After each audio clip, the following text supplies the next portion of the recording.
how much of who you are that because you always come across being grounded, because it's quite easy to get caught up in, oh, Steve, I have Stevie's number on my phone, and I can give a call to James Brown and stuff. So it's quite easy to go overboard. But how does your wife help you maintain that level of humility? Oh yeah.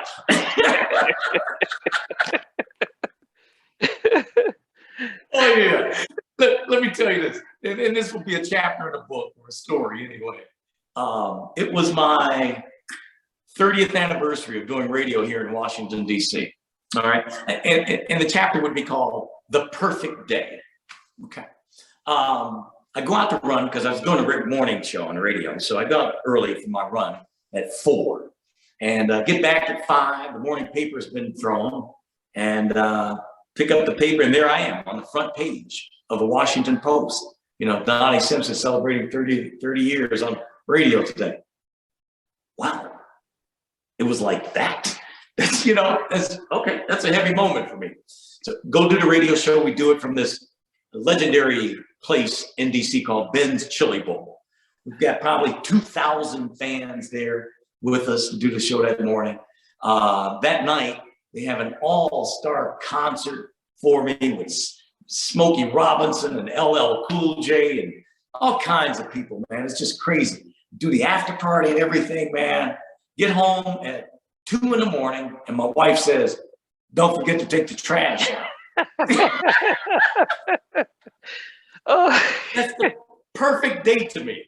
It's perfect. You get all of this, but listen, let's bring this down. Let's bring this back to where it belongs. Don't forget to take the trash out. So I love that. But I think the other thing that helps in that grounding is that it all happened for me so early. And I don't know that's the case. I think about this sometimes because I think that maybe if at age 27 or 30, there's this sudden change in your life, and you get all this popularity and everything, that maybe you would trip. I don't know. But then what I really think is that it is as simple as this, and that's the way God wired you. That's who you are. Yeah.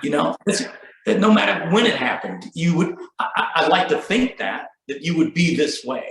Yeah. And I was just before you said that, I was about to say that you actually did become a minister, but a wider congregation. That's exactly what my mom always says. That's exactly what she says. Yeah. Yeah. And it's not so much preaching as, it's as simple as, see you tomorrow. God bless you. Yeah. Peace. Yeah. Yeah. I don't have to beat you over the head with it, but that I wish you well. The base that I come from. Where I come from. Yeah. And it's it says by their fruits you'd know them, and that's the hardest part. I always say that we're always busy, we're always struggling with time, and we don't have the time and patience to be kind and to smile and to be considerate to other people. And that's being in broadcast. And I think most of us would, we hear the horror stories about on the camera and on the radio, everyone's nice. But when they're behind the scenes, they're the worst boss, the worst person around, and those stories we hear. But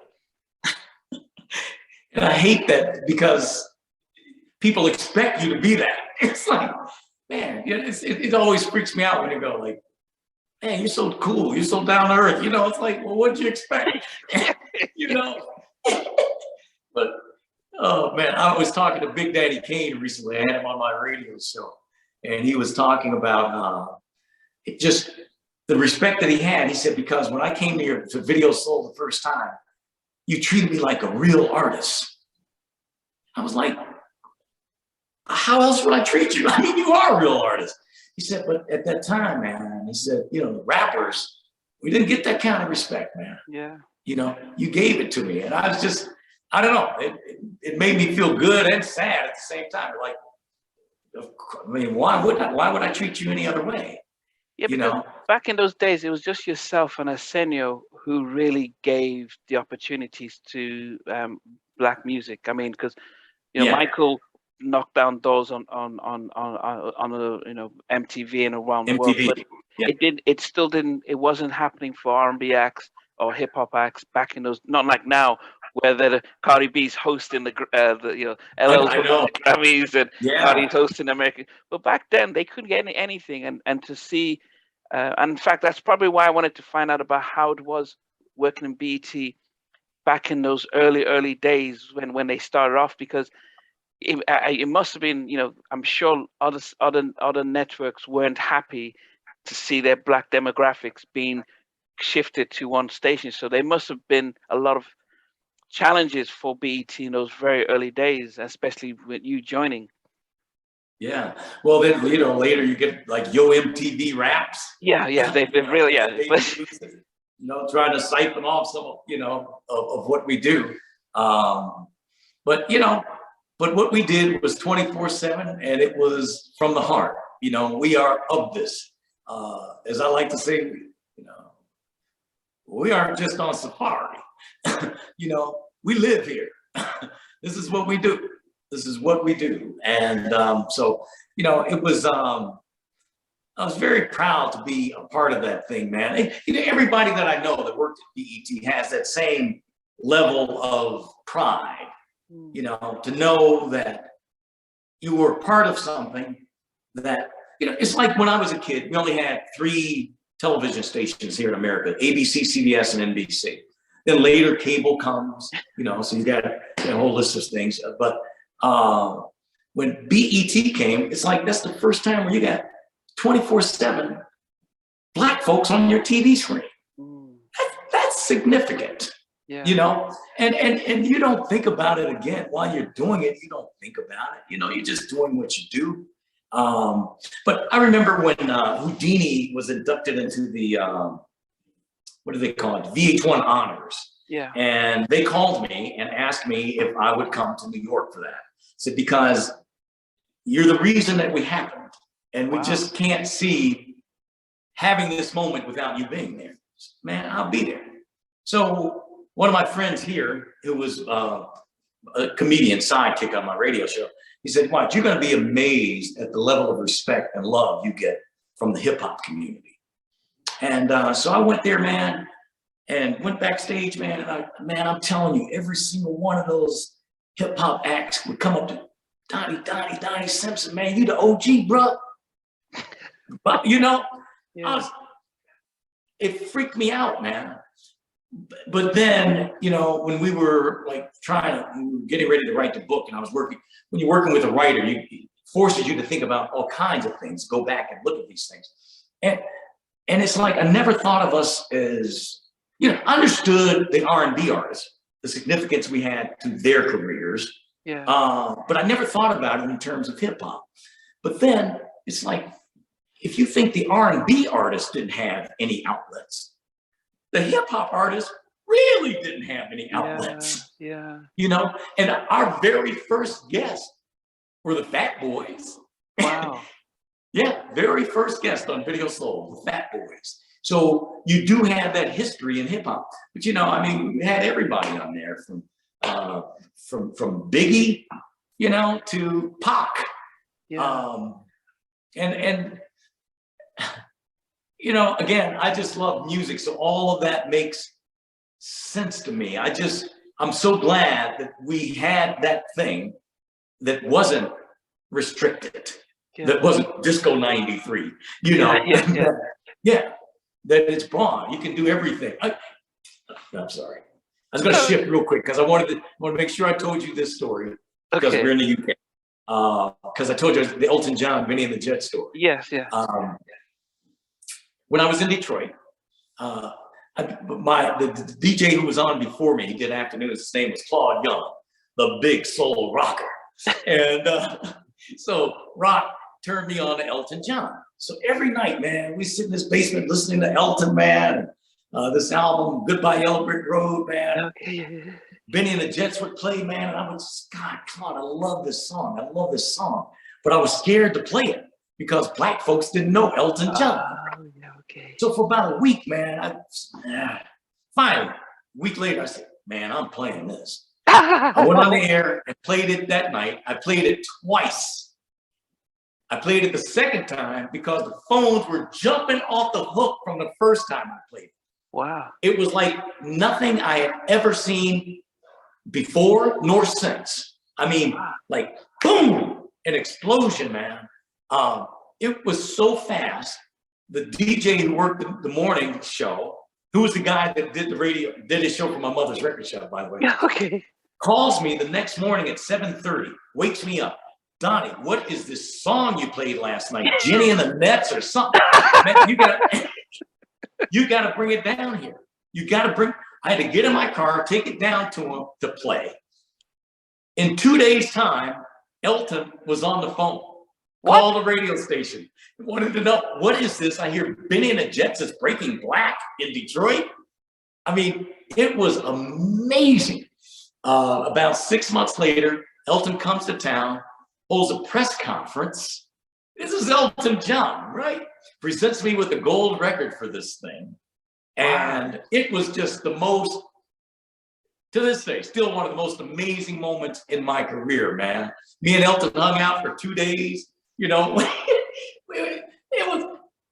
It was just unbelievable, man. It was just unbelievable. And 40 years later, I saw Elton on the Today Show here in America, and they were talking about the 40th anniversary of the release of this album. And the host said, Matt Lauer says, well, there's one song, Elton, that when you just play the first chord, everybody knows it.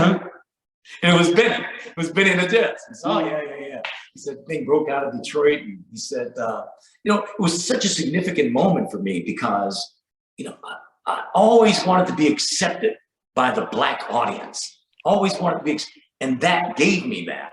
So once again, to know that you did something that impacted his career like that was awesome. I used to send him gospel albums from my mother's record shop because Elton loved Black gospel and he couldn't get it there, and that's what my mother specialized in, was Black gospel.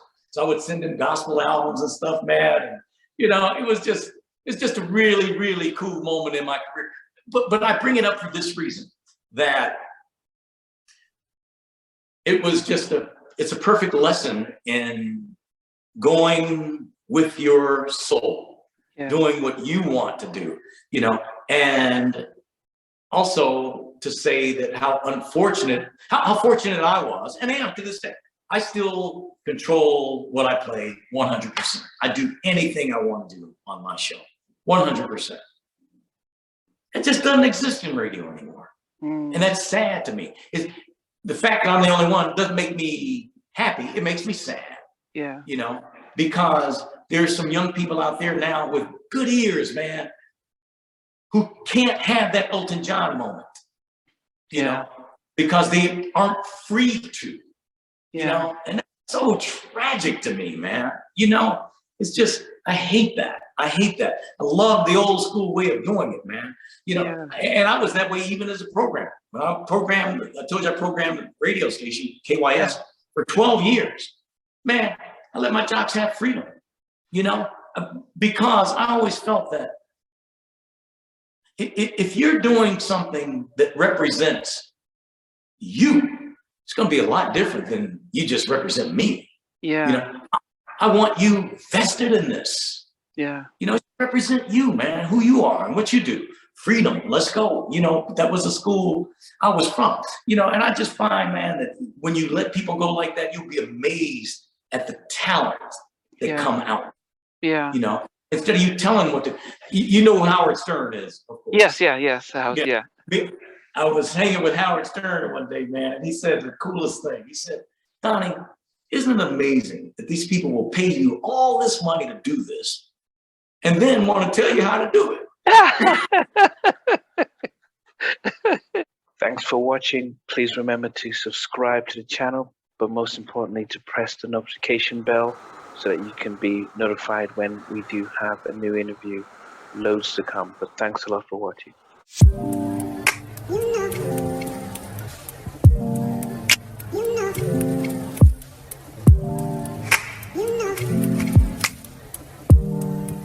You know. I begin to